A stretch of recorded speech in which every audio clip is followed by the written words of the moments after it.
Estamos de volta pelo portal jogoaberto.com para o nosso comentário dominical, pelo portal jogoaberto.com, portal sério, independente e que faz jornalismo modelo.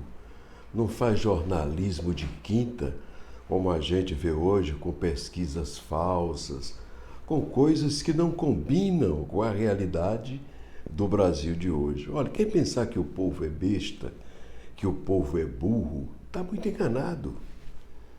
No comentário de hoje é que eu fui procurado por um professor catedrático de Direito e saímos para tomar um café.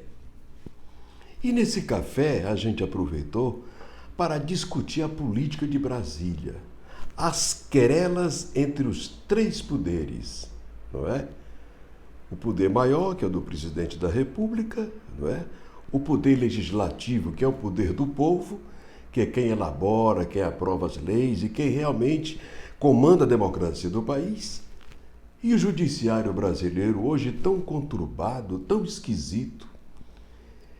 E ele dizia: eu não me entendo mais, Tomás. Você é um jornalista já maduro, eu escuto seu comentário todo domingo, eu lhe procurei para a gente conversar. Eu queria que você fizesse uma análise fria da realidade de Brasília. Brasília, em que o presidente da República não tem o comando do Congresso, o partido dele. Sequer partido ele tem aliados. Ora, o presidente da República tem que ter partido? O professor disse-me isso, eu também concordo com você.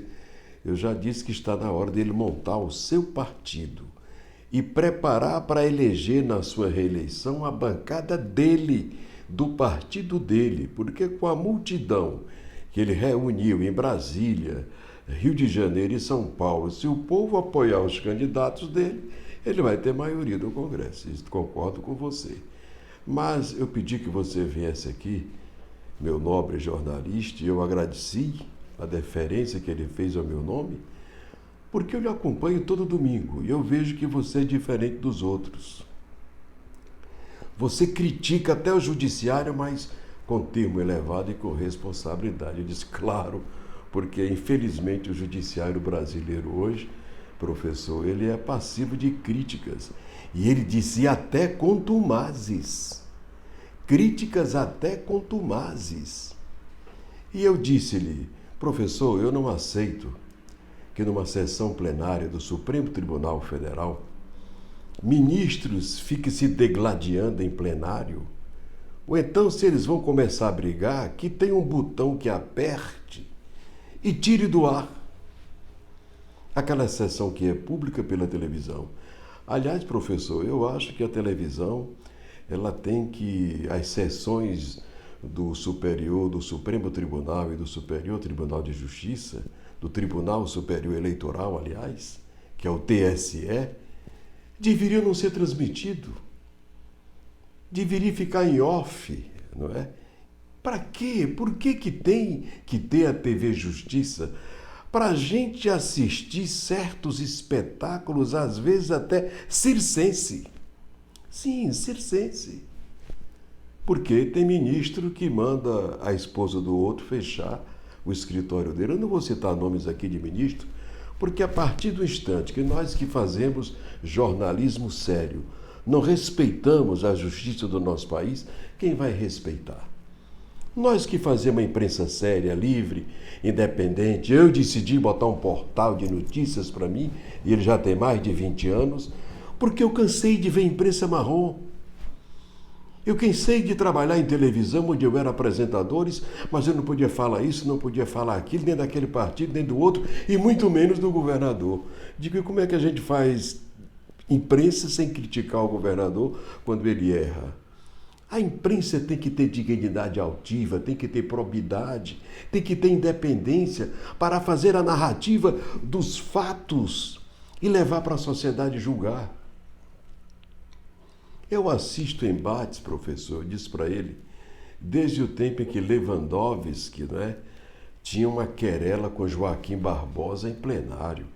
Eles faltavam ir às vias de fato Parecia aquele alemão que não gosta de negro, era um negócio terrível. Era em todas as sessões, ele impactava, ele criava caso com Joaquim Barbosa. Eu já tinha pena do Joaquim Barbosa.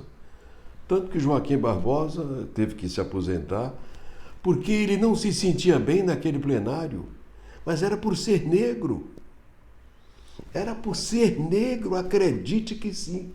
Eu não digo todos os ministros, mas tinha ministro ali que tinha ojeriza em ver aquele negro em plenário, que era um diamante negro que tinha ali dentro pela sua probidade, pela sua dignidade e que muito honrava a Suprema Corte de Justiça do nosso país. Mas o que a gente debateu mais, eu e esse professor, é essa questão da decência, da lisura. Porque nós que temos cultura, que estudamos, que temos a responsabilidade de bem orientar a sociedade, sabemos que ali tem ministros nomeados por partidos políticos sem a mínima condição de ser ministro do Supremo Tribunal Federal. Mas está lá togado. Está lá togado. Sem ter lastro cultural, jurídico para ali estar. E eu disse para ele, professor, por que o país não acaba com as nomeações de afiliados políticos, de amigos do presidente da República, de indicação partidária para a Suprema Corte de Justiça? Por que não acaba com isso? E o Supremo Tribunal Federal passa a ser, não é? Passa a ser o generalato do judiciário. Ou seja, é o topo da magistratura. Só chega no Supremo Tribunal Federal desembargadores estaduais, federais e ministros do STJ. E mais ninguém. É o topo da carreira. É o generalato do judiciário.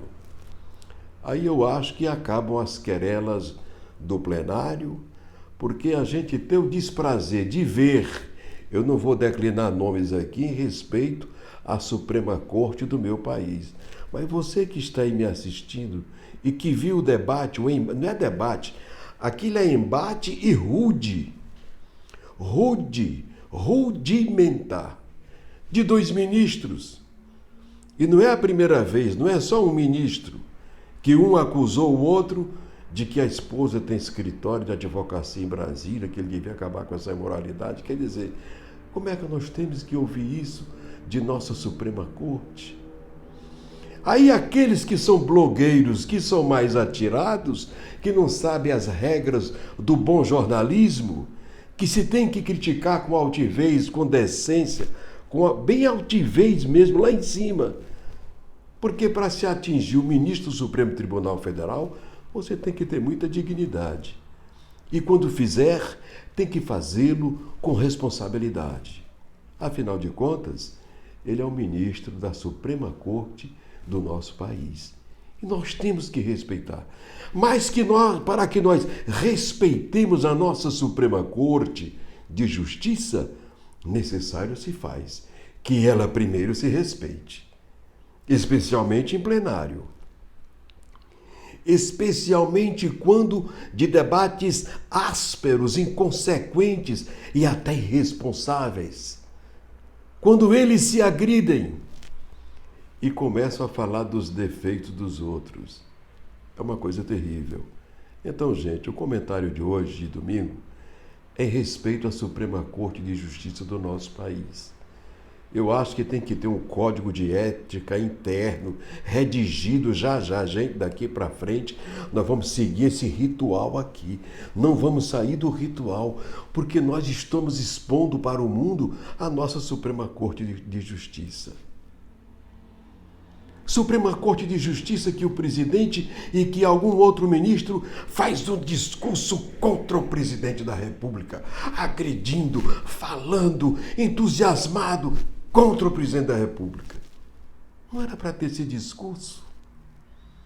Isso era para ser resolvido entre 4 paredes, entre a cúpula dos poderes.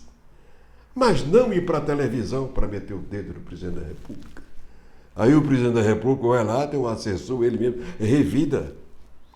Aí vai para o presidente da Câmara. Eu não quero nem falar do Congresso, porque esse presidente que está aí agora no Senado e esse outro na Câmara não merece o meu respeito. Eles são contra o presidente, estão fazendo coisas malucas. O presidente do Senado devolveu agora um projeto de lei assinado pelo presidente, sequer encaminhou para a CCJ. Por que ele mesmo devolveu? O que é isso? Ele não é um rei, não. Ele não está ali como rei, não. Ele é o presidente de um grupo de 81 senadores. Ele tem que mandar. Bom, vocês vejam aí, eu acho que esse projeto chegou aqui, é inconstitucional, mas eu não vou decidir monocraticamente. Eu quero que vocês analisem, chamem os líderes da casa, do governo, líder e vice-líder, não é? O líder da bancada e o líder do governo, e devolvam para o Palácio do Planalto. Eu não vou ser grosseiro de devolver monocraticamente aqui, como decide às vezes o ministro do Supremo. Olha, tem ministro do Supremo decidindo tanto monocraticamente, não fica bem. Fica melhor para a nossa Corte de Justiça um ministro relatar uma coisa que ele não quer, que ele não gosta, que ele acha que está errado, e submeter ao plenário do Supremo Tribunal Federal. Aí o plenário aprova ou não aquela decisão daquele ministro, aí eles tomam uma decisão, mas em colegiado, valoriza mais a Corte, faz-se com que se respeite mais a nossa Corte Suprema. Eu estou chegando ao final do meu comentário de hoje, lamentando que o Brasil atravesse esse terremoto político que ele vem vivendo a cada dia, que ele vem vivendo, a ponto de aparecer na semana um ministro do TSE, né, Tribunal Superior Eleitoral, abrindo um inquérito para saber se foi o presidente Bolsonaro que pagou aqueles ônibus, ele, porque ele não tem partido, ele, né, para levar aquele povo todo para Brasília. Olha que coisa absurda, não tem sentido. Aquilo ali, pela multidão que ali chegou, está na cara que foi coisa de grupos de produtores rurais, de empresários, de diversos setores, que decidiram apoiar. O presidente tem os amigos dele. Agora, queria entrar com uma ação para ver, mandar a Polícia Federal investigar para saber se o governo participou daquele movimento de ônibus que chegaram a Brasília, se foram contratados pelo presidente da República. Alto lá, ministro, não vou dar o nome do senhor aqui não, mas o senhor está também picado pela mosca azul de oposição de Brasília. É preciso ter cuidado. Porque nós, jornalistas que temos integridade, que temos responsabilidade e compromisso com a verdade, não vamos ficar calados diante dessas coisas, não. Por quê? Porque na escola em que eu estudei tinha um divino mestre, como eu chamava, Maurício Azedo, com quem eu fiz a minha especialização, sob o comando dele, que ele dizia uma coisa, ministros: jornalismo se define por uma única palavra: verdade.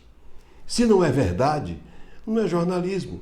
Aí é quando eu critico o Datafolha, que depois de multidões em São Paulo, no Rio de Janeiro, a Avenida Atlântica do posto 1 ao posto 6, literalmente lotada, toda a esplanada do Ministério, toda aquela área aberta do Senado, uma multidão para aplaudir um presidente, e no outro dia a Folha faz uma pesquisa colocando o presidente Lula na frente, disparado, com quase 50% de aprovação do eleitorado brasileiro.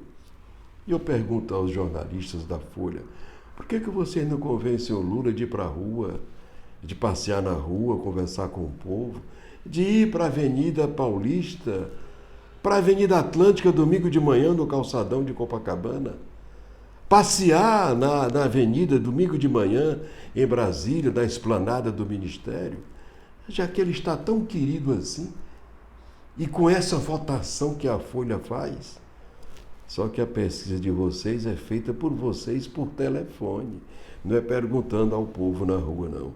Então, gente, olha, esse tipo de jornalismo safado, desonesto, o povo não aceita mais. Eu já vi tanta coisa Eu vi numa roda antes de ontem o Bonner, que é um jornalista da Globo, que é o melhor apresentador de telejornal do Brasil, mas sabe qual era a galhofa na roda quando eu cheguei? Papai, senta aí, o que é? Aqui estão arranjar o nome para o William Bonner. Como é? Mudamos o nome dele aqui. Como é agora? William Bunda. Aí, não façam isso. Aí foi aquela gozação geral. Por quê? Pelo comportamento dele de aceitar a fazer informações, a trazer informações no horário nobre que não são condizentes com a realidade política do país. E o povo não aceita isso. Para você ver o tanto que o judiciário brasileiro e a imprensa marrom vem sofrendo ataques da sociedade livre e independente que pensa, que busca o melhor para a nossa pátria. É o nosso comentário de hoje e prometemos voltar no próximo domingo, assim, fazendo jornalismo sério, respeitando os poderes.